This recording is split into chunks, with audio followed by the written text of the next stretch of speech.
The crystalline throne room of the Valcor Empire gleamed under twin suns, filtering through prismatic shields. General Erika Voss stood with the posture of someone who had never tasted defeat, shoulders back, chin elevated, her violet eyes reflecting the cold calculation of a predator cornering wounded prey. Darren Holt sat casually on the steps leading to her throne, one knee raised, elbow resting on it like he was waiting for a delayed shuttle. His worn combat jacket, patches from a dozen forgotten campaigns stitched haphazardly across the shoulders, seemed almost offensive in the pristine chamber.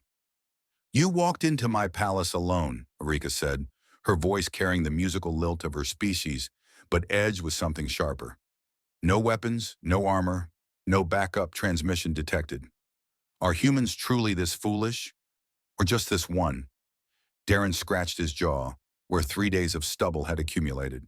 "Little bit of both, probably." Erica's hand moved in a fluid gesture. From alcoves hidden in the geometric perfection of the walls, 10 figures emerged. Each wore the midnight black armor of the Valcor Shadow Guard. Warriors trained since childhood in 17 forms of combat, enhanced with biotechnology that made them faster, stronger, more lethal than baseline biology allowed. Their energy blades hummed to life, casting dancing shadows across Darren's unremarkable face. They formed a perfect circle around him, predators surrounding prey. "My 10 elite warriors surround you," Erika announced, and there was genuine pleasure in her voice. She had captured a human, one of the species that had been making inconvenient waves in the outer territories, refusing to acknowledge Valcor supremacy. "Each one has killed more enemies than you have years in your short life." Darren looked around the circle slowly, meeting each masked warrior's gaze. Then something shifted in his expression. Not fear, not even concern. His lips curved into a grin that didn't quite reach his eyes, but somehow made the temperature in the room feel colder. "Great," he said. "I'm bored." The statement hung in the air like a dissonant chord. Erika's perfect posture wavered for just a moment. "You? What?" Darren stood, brushing dust from his pants with exaggerated care. "Been traveling for 6 weeks to get here. Nothing but recycled air, protein paste, and educational holovids about your glorious empire. You know how many times I watched the same propaganda loop? 47. I counted."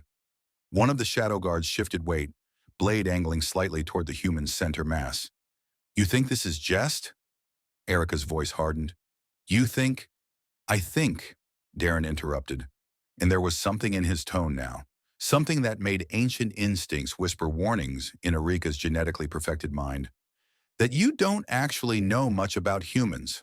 Not the real stuff. Not what we're like when we're not being diplomatic."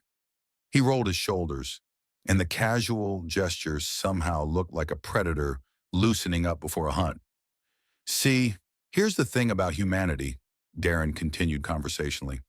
"We're not the strongest species, not the fastest, not the smartest, though we're pretty clever when we need to be." He started walking, and incredibly, the circle of elite warriors shuffled backward to maintain their formation. "But we have this one trait that evolution burned into our DNA over millions of years." "And what," Erika said carefully, "would that be?" "Persistence hunting." The words meant nothing to her. Darren saw the confusion and smiled wider. "Our ancestors, baseline humans, before we ever touched the stars, they hunted animals that were bigger, faster, stronger. Animals with claws and fangs and armor plating. You know how they did it?" He stopped moving. The shadow guards tensed. "They just kept going. They'd wound prey and then follow it. For hours, for days. Through heat that would kill most species. Through terrain that would break most bodies. They'd follow until the prey, exhausted, terrified, physically superior in every measurable way, would just collapse." Darren's eyes locked onto Erika's. "They'd chase until the prey's heart exploded from stress. The first shadow guard attacked. What happened next would be analyzed by Valcor military strategists for years." Darren moved, not with the enhanced speed of biotechnology, not with the precision of martial programming, but with something else entirely. Raw, ugly, efficient violence honed by a species that had clawed its way to the top of the food chain on a death world. He caught the descending energy blade with his bare hand, the smart fabric of his jacket's sleeve channeling the energy away for precisely 1.3 seconds before burning through. It was enough. His other hand, wrapped in what Erika now realized was primitive but effective kinetic dispersion tape, drove into the warrior's throat with a strike that collapsed the windpipe despite the armor's shock absorption. The second and third guards came simultaneously.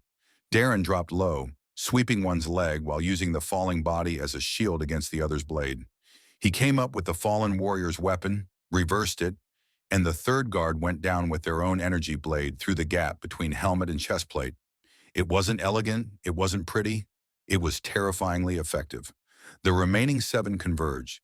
Darren waded into them like a man walking through a storm, accepting damage, using pain as information rather than deterrent, finding the weak points in their perfect formation. When it was over, and it was over horrifyingly fast, Darren stood in the center of 10 incapacitated elite warriors. He was bleeding from a dozen cuts. His breathing was elevated but controlled, and he was still grinning. Erika found she had drawn her personal sidearm without conscious thought. It was aimed at Darren's chest. "You're insane," she whispered. "Nah."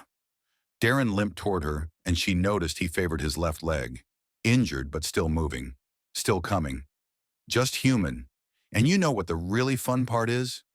He stopped at the base of her throne, looking up at her with eyes that held no malice, no hatred, just a tired sort of certainty.